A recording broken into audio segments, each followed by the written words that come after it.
thumbnail.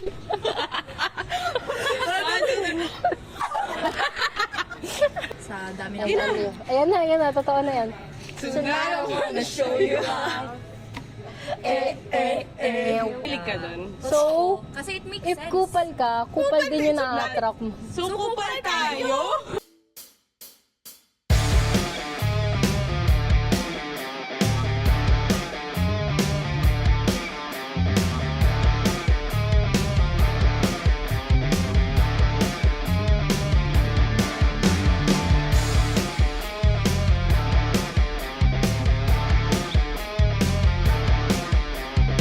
Once again, this is Chat Kuno. I'm Danica. I'm Abiel. And I'm Kat. Ako si Riel. At ito ang Chat Kuno. Parang super tagal na nating friends, no? Parang buong college life, tropa tayo. Parang hindi ka na papasok ng first. Grabe, may papasok ako ngayon. Yun nga, alam nating lahat si Danica pinakakupal sa atin.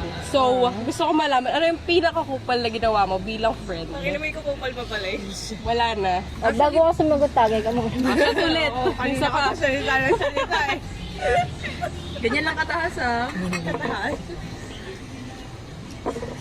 Galing. And na-miss. So kaya ko siya. Kaya ba? I'll go. Well, buong buhay ko, kakupalan naman na siya. Wow, tanggap niya na. Oo, parang tanggap ko na. Like, yun na yung brand ko. Branding. Pero yun, feel ko yung pinaka-memorable and pinaka-nakakatawa for me. Although mali siya, kakupalan nga.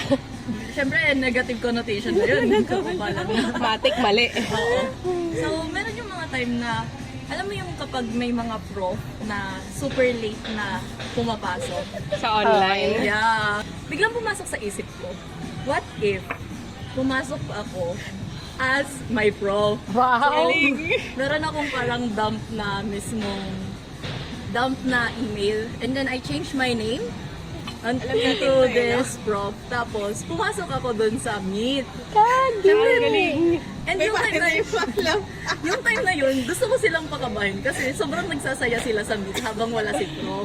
Like, parang alam kong klase yan. Parang kilala ko na kung sino yan. Tapos, pumasok ako. Siyempre, nawindag sila, nag-close cam. Tapos, biglang tumahimik. Tapos, okay, class, saglit lang ha. Sabi niya, magsusuklay muna ako. Pero, alam mo bakit yun yung sinabi ko? Bakit? Kasi walang buhok. Siyempre, yung mga tao, doon sa GC mismo, nagkakanda ko na. Nagugulo na sila. Bato. Bakit nagsusuklay yung prof natin? Wala namang buhok. Naka-extensions pala siya. Yan yung chat ko. Kasi, syempre nabasa din natin yun. So like, sabi ko, bakit dito si Sir nangyari? Ano nangyari? Yung binasa ko ba sa magsusuklay, sabi niya, ako magsusuklay siya. Magsusuklay siya.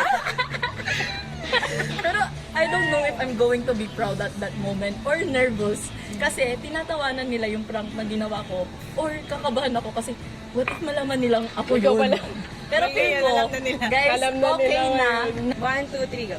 Shot puno. Huwag tayo maingay, no? Sorry guys. Lasing na siya, Okay, next. guys. Wait lang. Tatanong nga eh. Do you think you've turned into a better person? And anong parts ng old self mo ang sinusubukan mong i-out?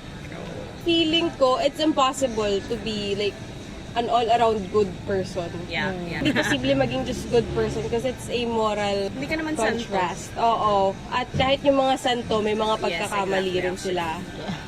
Feeling ko, all of us every day, we try to be a better person. Kahit na ba feeling natin, like, nag-backward yung progress natin. Pero kasi, hindi lang naman mame-measure yung progress sa kung gaano ka-stable yung nangyayari sa'yo.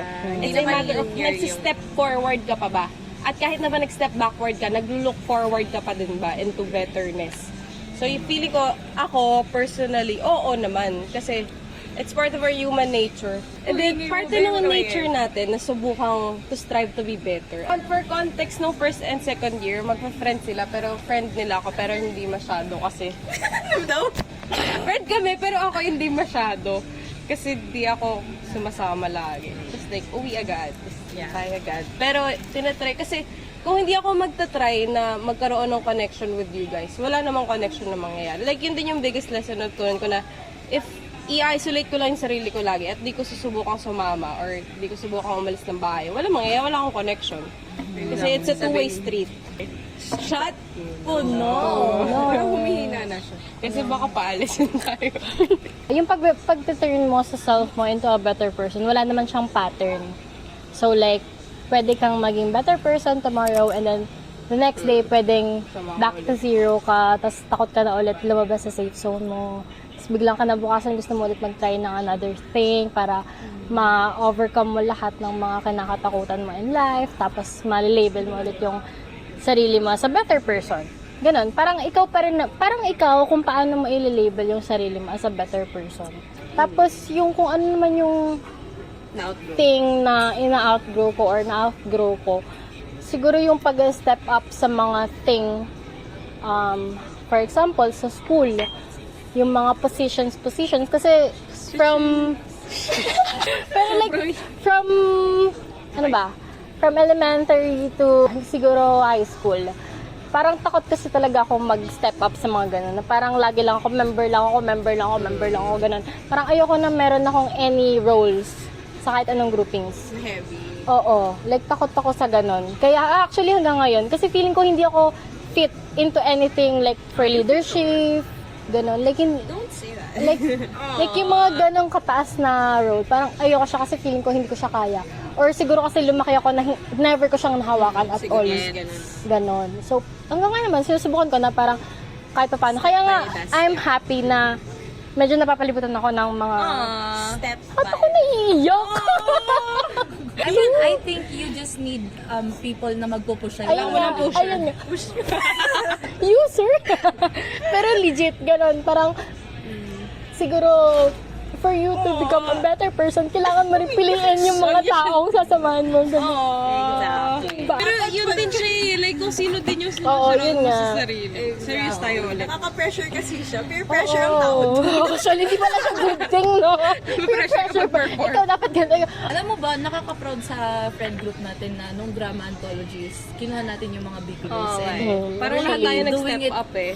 Like, everything para lang ma-survive yung ganong mga... Pero ang saya niya Pangyayari. ding experience. Oh yeah, saya niya experience, Na-establish yung friend group natin doon. I think I've become braver than a better person. Pero kasi parang pag nagiging brave ka, feel ko mas nagiging better person. Kasi may mga bagay na hindi mo kayang sabihin to sa isang tao, pero nagagawa mo na just because naging brave ka. Tapos nakapag-step up ka, nakaka-help ka ng hindi lang sarili mo, pero iba din. Kasi naging brave ka. Parang ito nga, yung pinag-usapan natin, yung drama anthology, na parang, I guess, I become a better person by stepping up. Kasi naging brave ako. Parang mas ganun siya. So, ayun. Kasi scary thing din siya sa akin. Pero parang, ang turning point, hindi naman ako ganun ka, sobrang naapektuhan. Pero pag yung nagmamatter sa paligid ko ay naapektuhan, doon ako mas nagsa-step up. Kasi okay naman ako sa sarili. Pero yung iba, feel ko pag may magagawa ko, gagawin ko siya. So like, yun din yung I guess nag-push sa akin na parang, ay sige, I want to do this for them. I want to step up. I want to be braver. So, Para we're kasi- important for you. Malamang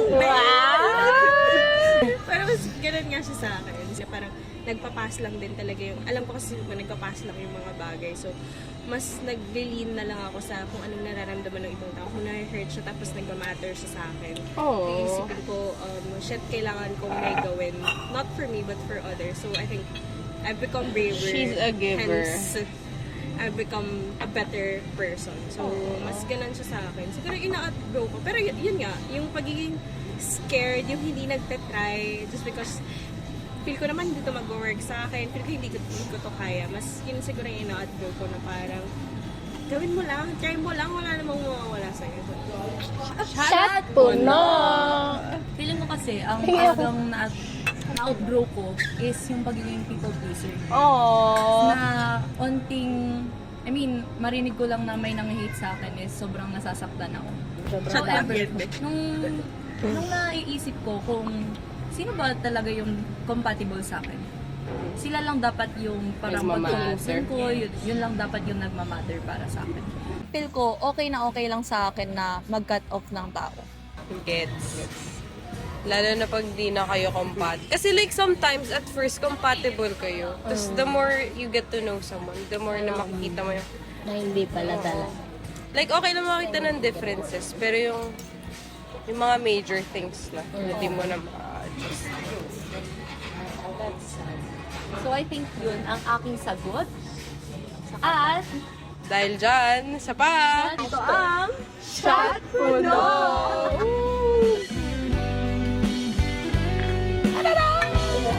Lasang kalawang. Bakit tayo? Bye-bye! Cut na.